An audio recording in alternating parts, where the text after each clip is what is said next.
All right, welcome back. There's been a lot, coming these days. The administrators, telling us about what is happening in their domain. We've had the sports minister. We're also listening to the NFF president. There are some other things that he reacted to, and I think it's only fitting to also get that pass. So let's listen to the president of the Nigerian Football Federation still reacting to some of the issues raised by the sports minister, Barrister Solomon Dalong. And indeed, financial integrity is very, very important. What's the NFF's relationship with FIFA in terms of financial dependability? Yeah, 100% at the moment. I can tell you 100% for free. We have all our correspondences to back that. What they did then was just fiscal discipline in terms of how you appropriate, how you deal with your vendors and all the stuff, which of course we have trashed that. So we as it is, would have been given all our funds a long time ago, 3 years ago, but we just believe, 2 years ago rather, but we just believe we need to put them together and see what we can do with the box sum. Because when you hear players going to camp, they are not going to a tent. They are not going to a marquee. They go to hotels. We pay a lot of money. So we have the Go project there built by my predecessors. We need to rebuild it. We need to renovate it to make it world class. It needs to generate funds for the NFF. Even while people can actually stay there and pay us. We are coming out with various schemes. Right now, we're having a project in Kebbi State to develop a football center of excellence, sponsored by FIFA. So we are putting our box sum together and thinking of exactly what we need to do rather than just taking maybe 1.25 million that is being given to us for a purpose. We want to use it for a general purpose where everybody will see it and say, yes, this is a legacy, true legacy project. Still on financial integrity, because it's very important to take our football to the next level. It is alleged that there's a retirement that the NFF did to FIFA, and in that retirement, it was said that the Super Eagles played a friendly match with Bolivia. Can you clear that for me? I don't want to believe that. I'll wait to see that documentation, against we never played Bolivia. We were meant to play Bolivia. But last minute, Bolivia pulled out and we played against Uganda. I think I recall that. So I don't think there's any documentation, any correspondence like that to that effect. It was just a miscalculation. I don't know. I know we're meant to play Bolivia. We had done everything, but all of a sudden, last minute, they had to pull out. I had to use my tentacles to call Uganda. And that was when we lost the game in Uyo. So to me, that's it, I don't think there's anything. Let's talk about support for the Super Falcons. I remember at the Africa Women's Cup of Nations in Ghana, you assured that they're going to have proper preparation, even better than what the Super Eagles had when they were preparing for the World Cup. What are the plans for the Super Falcons for the World Cup? Going to the World Cup, they have specifically two windows, two FIFA windows, in January and in April. What have we done with those windows? Instead of playing just 2 games, we decided to enlist them into tournaments. The first tournament is in China in less than 2 weeks. They are going to be playing against top teams. And all these teams qualify for the World Cup. They are going to be playing against China, which of course is the same group. They are going to be playing against Korea. Korea is in the same group with them. They are playing Canada, Korea, Canada, Korea, and China, 3 teams.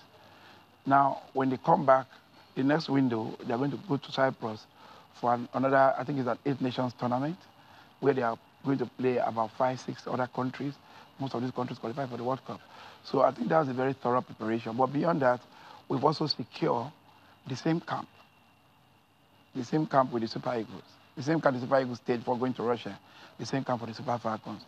Only this morning I was chatting with the coach. He wanted, instead of them going to camp on the 20th of June, he wants me to take it forward a bit, 4 days before, which of course I've approved for him.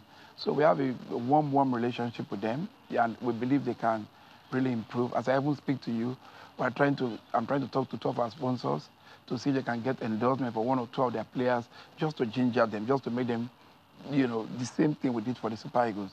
So to us, they are very priceless. They are the most successful team in the world. That I can tell you. The most successful team is on record. They've won a Continental Championship 9 times. Germany won the European Championship 8 times. America won the CONCACAF Championship 8 times. So they are the most successful team in the world, and we are very happy about that. You know, so it's not as if we're trying to neglect them in the past. But you see, the Super Eagles is the major brand, and other of our teams, they latch into the success of the Super Eagles. So it's not as if we are trying to say anywhere in the world, your male team happens to be somehow called the beautiful bride. But I'm happy that we've been able to rebuild our relationship with these people. Okay, he mentioned, well, the Super Falcons, good preparations for them. We're waiting, it's 2019 already. The World Cup is in June. And don't forget, Africa Cup of Nations is also in June. And another tournament again. Is it something? I think we have like almost 3 tournaments that period. So we'll see how they will be able to do it in a way that everyone will get their own fair share. But everyone is clamoring. The one at the world stage is the bigger one. But NFF president just mentioned that Super Eagles, super brand, so they might just get a chunk of it. We know where you're going, and we will not follow you there. but you know, just to put it end everything. Your summation, talk about the Falcons and all he hopes to do for the Falcons and everything. Like she also said, 2019 is going to be busy. Throw in the youth cadre as well, beach soccer. I don't know how they're going to do it, but it's massive. Yeah, it's massive. And all the NFF hopes, not all Pinnick hopes, to do for the Falcons. I think we should clear that.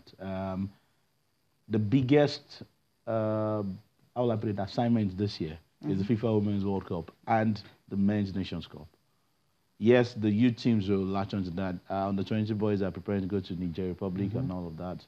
There's the under 17 tournament as well later in the year. So, but the biggest are those two. The FIFA Women's World Cup in France and the Nations Cup in that order, 1 and 2, right? Well, okay, let's we've been out of Nations Cup for a while. So, I mean, if you go by what Pinnick said, that Super Eagles is the major brand, the beautiful brand, the beautiful, and you know, the personally now the most painful or annoying thing is that the Nations Cup and the FIFA Women's World Cup will likely be played at the same time. Wow. It's not likely. It's the same time. It's injury. Yeah, that's what makes it annoying. So if you see more of the concentration on the guys, who do we blame? Blame FIFA or the calendar? No, nobody. I mean, you can actually do it without having to focus on That's what I'm saying. So that's where the headache is for them. Okay. I think that's what they will try to balance. All right, welcome back. It's time to take a look at the papers. Let's see what the papers are saying. Cecilia, let's start with complete sports. Okay. All about the Man City-Liverpool game, and Man City must beat Liverpool. This one is coming from David Silva. Best player in England right now. Kind of love that guy. Okay. UEFA tips Chukwueze and others for stardom.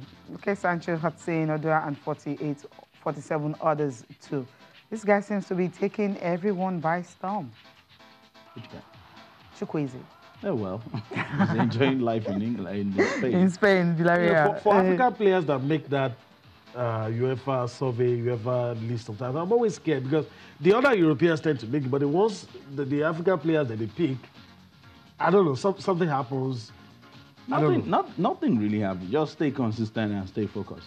If you let the distraction of a big money move or one agent, I don't want to get into this, but also but that's the problem. You know that African players have the shorter end of the stick because the European players somehow their leagues. I'm not going to go with you on that. Forget shorter end of the stick. The shorter end of the stick. I think if he makes the right decision, he can stay for long. If he makes the right Thank you. We've seen DJ Drogba, Yaya Toure, and those other big stars being able to make it out. 1 out of 100. No, really, I don't think like so. 3 or 4. We've seen disciplined players. Just be disciplined, stay focused. The money shouldn't be the issue, and you last long.